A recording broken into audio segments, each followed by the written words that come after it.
တော်သာဓုခေါ်เสียပေါ့ဗျာနော်အဲ့တော့အခုမြတ်စွာဘုရားကကြောက်เสียအကောင်းဆုံးဘေးတခုဒီတော့ဘေးကိုပြောပါဆိုရင်တဲ့မှတ်ထားမယ်နော်မိစ္ဆာဒိဋ္ဌိဘေးဘာလဲလဲဘာဘေးကြောက်เสียအကောင်းဆုံးမိစ္ဆာဒိဋ္ဌိဆိုတာမြန်မာလိုပြောရင်အယူမှားတဲ့ဘေးပြန်ပြော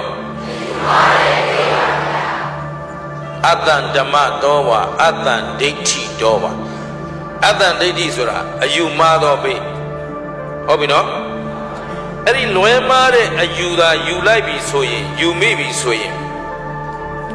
အမှားတွေအကုန်လုံးတော့မှာပဲကာယကံအမှားဝစီကံအမှားမနောကံအမှားမလုပ်ဘူးလားပိဿာနန္တိယလိုကံမျိုးတောင်လုပ်ဖို့မခဲရင်တော့ရှင်းသလားအလုံးစုံသောအကုသိုလ်မှန်သမျှမိစ္ဆာဒိဋ္ဌိကြောင့်ဖြစ်တယ်လို့မှတ်ကြဟုတ်လားပါတယ်လေဘာဖြစ်တယ်အလုံးစုံသောအကုသိုလ်မှန်သမျှဒေဝရကြီးဖရာကိုဘာလို့လှုပ်ကြံ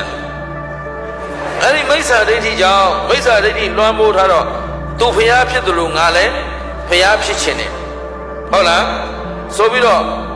ဖရာကိုတတ်ရင်ငါဖရာဖြစ်မှာပဲဆိုတော့ငါဆိုတဲ့အတ္တဒိဋ္ဌိမိစ္ဆာဒိဋ္ဌိကြီးလွှမ်းမိုးထားလိုက်တော့ကုသိုလ်ကိုလည်းမယုံကြည်အာကုသိုလ်ကိုလည်းဒေဝရကယဟန်ဝတ်ထားပေမဲ့သူကံကံကြီးကျို့မယုံဘူးနော်ရှင်းလားယဟန်ဘဝနဲ့9ရက်ပဲကောင်းလိုက်တယ်ဒါပြင်မြတ်စွာဘုရားရှင်ကိုတော်မြတ်ကြီးကဒီသာသနာကိုဒီလောက်ယံပြုမဲ့ကိုတော်ကြီးဘာလို့ဝတ်ပေးသလဲဆိုတော့အဲ့ဒီ9ရက်ကလေးမြင်လို့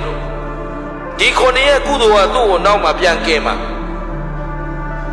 သူကမဟုတ်လဲမြတ်စွာဘုရားကိုယံလုံးမဲ့ပုဂ္ဂိုလ်လူဝနဲ့နေလဲလုံးမှာပဲရှင်းတယ်နော်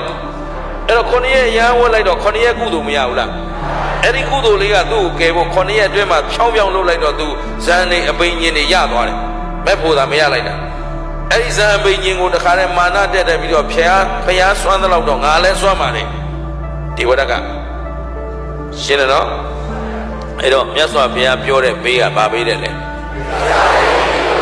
ဒါဖြင့်ဦးဇင်းတို့တော်ကောင်းတို့ကလည်းဘယ်ဘေးကြောက်เสียအကောင်းဆုံးဖြစ်တဲ့လဲ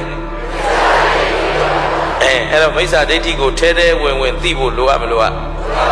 အဲ့တော့အခုဦးဇင်းတို့တော်ကောင်းတို့တွေအမားတွေကအမားတွေတဲ့ဖရာသွေးစိမ့်တရားလုံးတဲ့ကံဖရာဆိုတာတော့တတ်လို့မရဘူးမြတ်စွာဘုရားရှင်ကိုဘယ်သူမြတ်စွာဘုရားရှင်တို့မြည်သည်မှာ